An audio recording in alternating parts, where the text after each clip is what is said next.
عبد القیس کا وفد جب حضرت صلی اللہ علیہ وسلم کے پاس آیا تو آپ نے پوچھا کہ یہ کون سی قوم کے لوگ ہیں یا یہ وفد کہاں کا ہے؟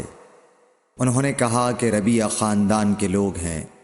آپ صلی اللہ علیہ وسلم نے فرمایا، مرحبا اس قوم کو یا اس وفد کو، نہ ذلیل ہونے والے نہ شرمندہ ہونے والے، یعنی ان کا آنا بہت خوب ہے۔ وہ کہنے لگے، اے اللہ کے رسول صلی اللہ علیہ وسلم، ہم آپ کی خدمت میں صرف ان حرمت والے مہینوں میں آ سکتے ہیں، کیونکہ ہمارے اور آپ کے درمیان مضر کے کافروں کا قبیلہ آباد ہے۔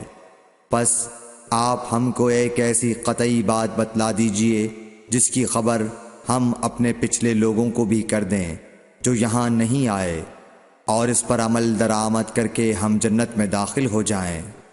اور انہوں نے آپ سے اپنے برتنوں کے بارے میں بھی پوچھا۔ آپ صلی اللہ علیہ وسلم نے ان کو 4 باتوں کا حکم اور 4 قسم کے برتنوں کو استعمال میں لانے سے منع فرمایا۔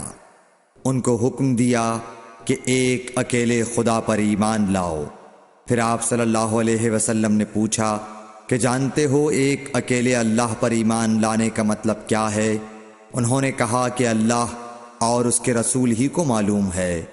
آپ نے فرمایا کہ اس بات کی گواہی دینا کہ اللہ کے سوا کوئی معبود نہیں، اور یہ حضرت محمد صلی اللہ علیہ وسلم اس کے سچے رسول ہیں، اور نماز قائم کرنا اور زکوٰۃ ادا کرنا اور رمضان کے روزے رکھنا اور مال غنیمت سے جو ملے اس کا 5واں حصہ مسلمانوں کے بیت المال میں داخل کرنا، اور 4 برتنوں کے استعمال سے آپ صلی اللہ علیہ وسلم نے ان کو منع فرمایا، سبز لاکھی مرتبان سے اور کدو کے بنائے ہوئے برتن سے، لکڑی کے کھودے ہوئے برتن سے اور روغنی برتن سے، اور فرمایا کہ ان باتوں کو حفظ کر لو اور ان لوگوں کو بھی بتلا دینا جو تم سے پیچھے ہیں اور یہاں نہیں آئے ہیں۔ صحیح بخاری حدیث نمبر 53۔